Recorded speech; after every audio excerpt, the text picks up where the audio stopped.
ప్రభువైన యేసుక్రీస్తు నామంలో అందరికీ హృదయపూర్వక వందనములండి. సమూయేలు మొదటి గ్రంథము 27వ అధ్యాయము. తరువాత దావీదు, నేను ఇక్కడ నిలుచుట మంచిది కాదు, ఏదో ఒక దినమున నేను సౌలు చేత నాశనం అగుదును, నేను ఫిలిస్తీన్ల దేశంలోనికి తప్పించుకొని పోవుదును. అప్పుడు సౌలు ఇశ్రాయేలీల సరిహద్దులలో నన్ను వెదకుట మానుకొను గనుక నేను అతని చేతిలో నుండి తప్పించుకొందునని అనుకుని లేచి తన యొద్దనున్న 600 మందితో కూడా ప్రయాణమై మాయోకు కుమారుడును గాతు రాజునైన ఆకీషు నొద్దకు వచ్చెను. దావీదు గాతులో ఆకీషు నొద్ద చేరగా అతడును అతని వారందరును తమ తమ కుటుంబముల సమేతముగా కాపురముండిరి. యెజ్రెయేలీయురాలగు అహీనోయము, నాబాలు భార్యయుండిన కర్మెలీయురాలగు అబీగయీలు అను అతని 2 భార్యలు దావీదుతో కూడా ఉండిరి. దావీదు గాతులకు పారిపోయిన సంగతి సౌలునకు తెలిసిన మీదట అతడు దావీదును వెదకుట మానివేసెను. అంతటా దావీదు, రాజపురమందు నీ యొద్ద నీ దాసుడనైన నేను కాపురము చేయనేలా, నీ దృష్టికి నేను అనుగ్రహము పొందినవాడనైతే బయటి పట్టణములలో ఒక దానియందు నేను కాపురముండుటకు ఒక స్థలము ఇప్పించుమని ఆకీషును అడుగగా, ఆకీషు సిక్లగు అను గ్రామమును ఆ దినమున అతనికిచ్చెను. కాబట్టి నేటి వరకు సిక్లగు యూదా రాజుల వశముననున్నది. దావీదు ఫిలిస్తీన్ల దేశంలో కాపురముండిన కాలమంతా 1 సంవత్సరము 4 నెలలు. అంతలో దావీదును అతని వారును బయలుదేరి గెషూరీయుల మీదను గెజరీయుల మీదను అమాలేకీయుల మీదను పడిరి. ప్రయాణస్తులు పోవు మార్గమున షూరు నుండి ఐగుప్తు వరకు నున్న దేశములో వారు పూర్వము కాపురముండగా దావీదు ఆ దేశస్థులను హతము చేసి మగవానినేమి ఆడుదానినేమి ఎవరినీ సజీవులుగా విడువక గొర్రెలను ఎడ్లను గార్ధబొమ్మలను ఒంటెలను వస్త్రములను దోచుకొని తిరిగి ఆకీషు నొద్దకు వచ్చెను.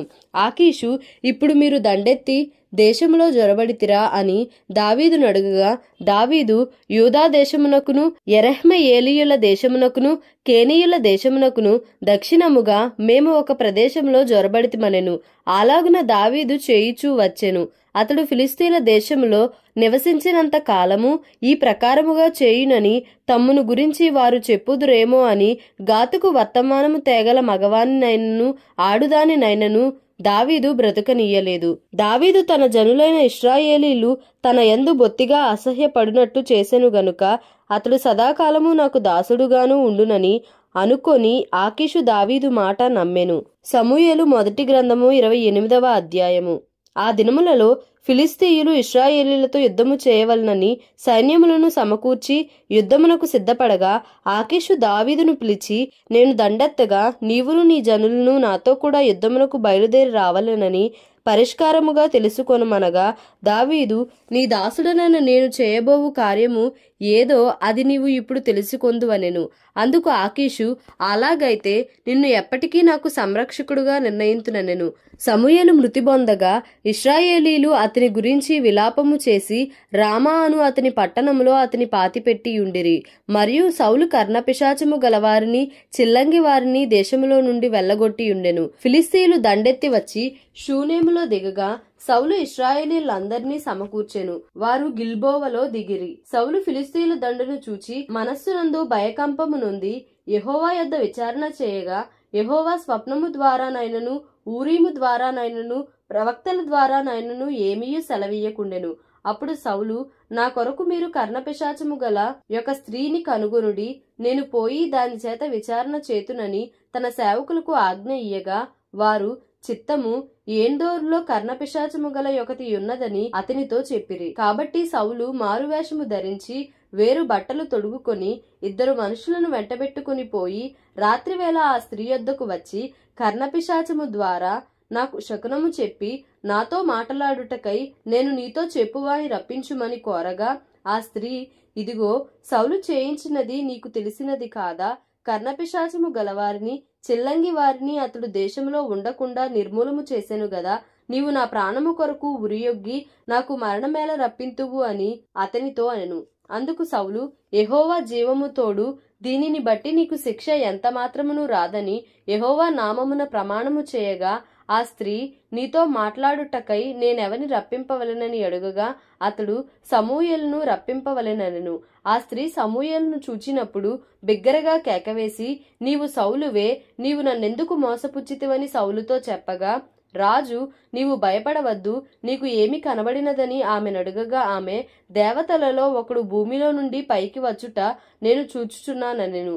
అందుకతడు ఏ రూపముగా ఉన్నాడని దానిని అడిగినందుకు అది, దుప్పటి కప్పుకొనిన ముసలివాడొకడు పైకి వచ్చుచున్నాడనగా సౌలు, అతడు సమూయేలు అని తెలుసుకొని సాగిలపడి నమస్కారము చేసెను.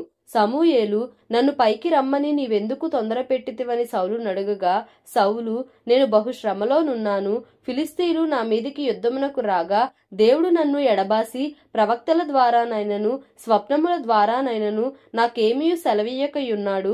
కాబట్టి నేను చేయవలసిన దానిని నాతో తెలియజెప్పుటకై నిన్ను పిలిపించితినెను. అందుకు సమూయేలు, యెహోవా నిన్ను ఎడబాసి నీకు పగవాడు కాగా నన్ను అడుగుట వలన ప్రయోజనమేమి? యెహోవా తన మాట తన పక్షముగానే నెరవేర్చుచున్నాడు. నా ద్వారా ఆయన సెలవిచ్చి ఉన్నట్టు నీ చేతి నుండి రాజ్యమును తీసివేసి నీ పొరుగువాడైన దావీదునకు దానినిచ్చి ఉన్నాడు. యెహోవా ఆజ్ఞకు నీవు లోబడక అమాలేకీయుల విషయంలో ఆయన తీక్షణమైన కోపము నెరవేర్చకపోయిన దానిని బట్టి యెహోవా నీకు ఈ వేళ ఈ ప్రకారముగా చేయుచున్నాడు. యెహోవా నిన్నును ఇశ్రాయేలీయులను ఫిలిస్తీన్ల చేతికి అప్పగించును. యెహోవా ఇశ్రాయేలీయుల దండును ఫిలిస్తీన్ల చేతికి అప్పగించును. రేపు నీవును నీ కుమారులను నాతో కూడా ఉందురు అని సౌలుతో చెప్పగా సమూయేలు మాటలకు సౌలు బహు భయముంది. వెంటనే నేలను సాష్టాంగపడి దివారాత్రము భోజనమేమియూ చేయకయుండినందున బలహీనుడాయెను. అప్పుడు ఆ స్త్రీ సౌలు దగ్గరకు వచ్చి అతడు బహుగా కలవరపడుట చూచి, నా ఏలినవాడా, నీ దాసినైన నేను నీ ఆజ్ఞకు లోబడి నా ప్రాణము నా చేతిలో పెట్టుకొని నీవు నాతో సెలవిచ్చిన మాటలను విని అట్లు చేసి తిని. ఇప్పుడు నీ దాసినైన నేను చెప్పు మాటలను ఆలకించుము. నేను నీకు ఇంత ఆహారము వడ్డించుదును, నీవు భోజనము చేసి ప్రయాణమై పోవుటకు బలము తెచ్చుకొనుమని అతనితో చెప్పగా అతడు ఒప్పక భోజనము చేయనెను. అయితే అతని సేవకులు ఆ స్త్రీతో ఏకమై అతని బలవంతము చేయగా అతడు వారు చెప్పిన మాట ఆలకించి నేల నుండి లేచి మంచము మీద కూర్చుండెను.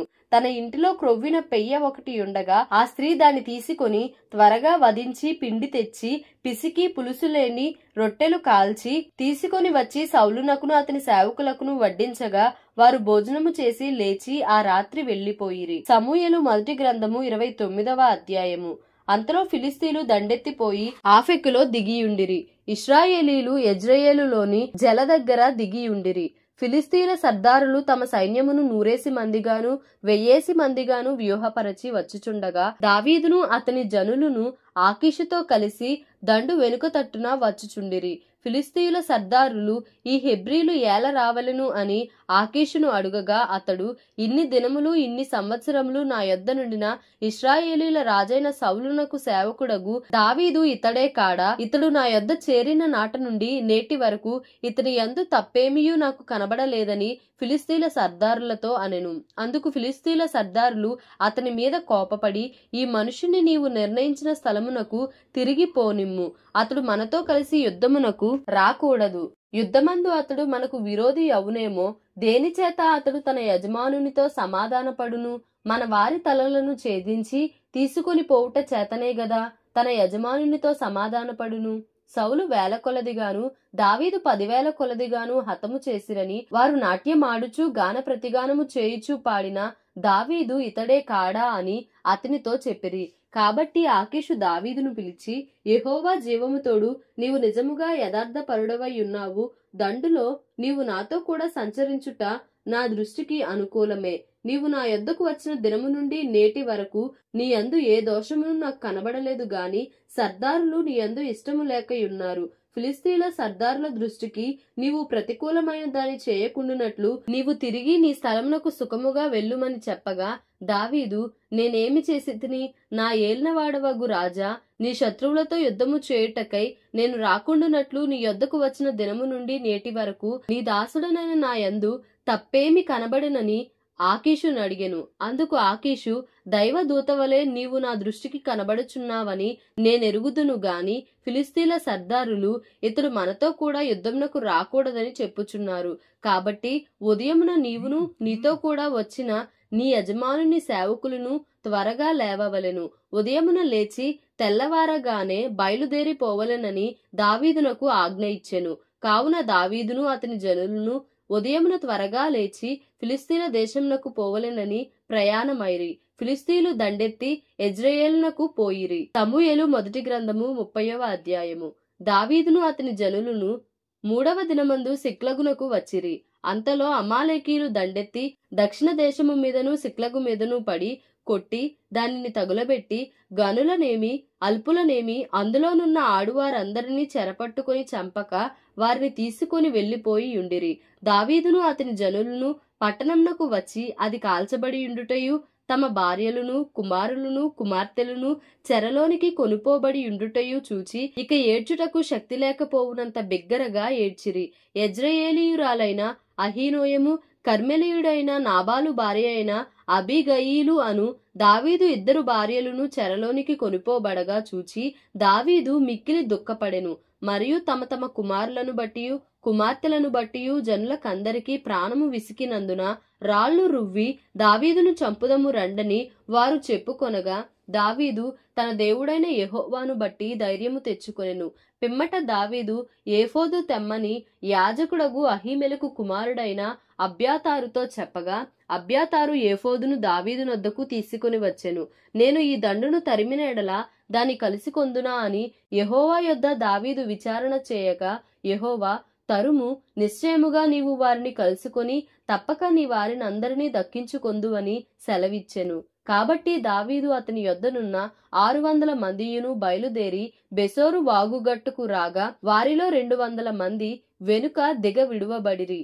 దావీదును 400 మందియును ఇంకా తరుముచూ పోయిరి గాని ఆ 200 మంది అలసటపడి బెసోరు వాగు దాటలేక ఆగిరి. ఆ 400 మంది పోవుచుండగా పొలములో ఒక ఐగుప్తీయుడు కనబడెను. వారు దావీదునొద్దకు వాని తోడుకొని వచ్చి వాడు 3 రాత్రింబగళ్ళు అన్నపానములేమియూ పుచ్చుకొనలేదని తెలుసుకొని వానికి భోజనము పెట్టి దాహమిచ్చి అంజూరపు అడలోని ముక్కను 2 ద్రాక్షగలలను వానికిచ్చిరి. వాడు భోజనము చేసిన తరువాత వాని ప్రాణము తెప్పరిల్లగా దావీదు నీవు ఏ దేశపు వాడవు, ఎక్కడ నుండి వచ్చితివని వానిని అడిగెను. అందుకు వాడు నేను ఐగుప్తీయుడనై పుట్టి అమాలేకీయుడైన యొకనికి దాసుడనైతిని. 3 దినముల క్రిందట నేను కాయిలా పడగా నా యజమానుడు నన్ను విడిచిపెట్టి పోయెను. మేము దండెత్తి కెరేతీయుల దక్షిణ దేశమునకును యూదా దేశమునకును కాలేబు దక్షిణ దేశమునకును వచ్చి వాటిని దోచుకొని సిక్లగును కాల్చివేసితిమని చెప్పెను.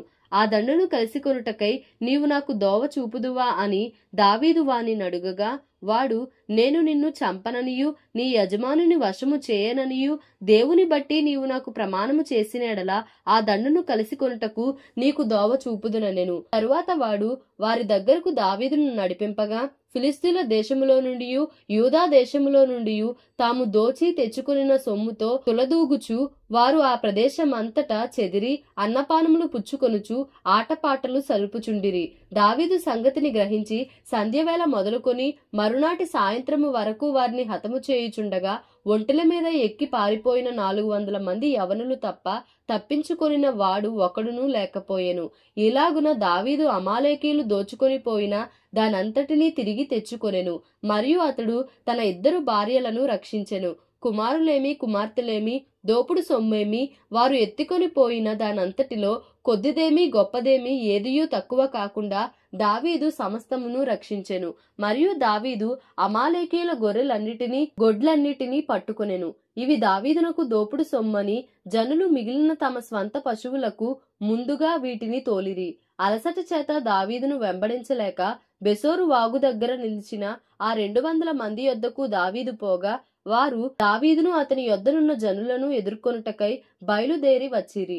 దావీదు ఈ జనుల యొద్దకు వచ్చి వారి యోగక్షేమం అడుగగా దావీదుతో కూడా వెళ్లిన వారిలో దుర్మార్గులను పనికిమాలిన వారునైన కొందరు వీరు మనతో కూడా రాక నిలిచిరి గనుక తమ భార్యలను పిల్లలను తప్ప మనకు మరలా వచ్చిన దోపుడు సొమ్ములో మనమేమియూ వీరికియ్యము, తమ భార్య పిల్లలను వారు తీసుకుని పోవచ్చుననిరి. అందుకు దావీదు వారితో ఇట్లనెను, నా సహోదరులారా, యెహోవా మనలను కాపాడి మన మీదికి వచ్చిన ఈ దండును మనకు అప్పగించి మనకు దయచేసిన దాని విషయంలో మీరు ఇలాగున చేయకూడదు.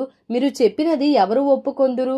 యుద్ధమునకు పోయిన వాని భాగమెంతో సామానునొద్ద నిలిచిన వాని భాగము అంతే అని వాడుక మాట.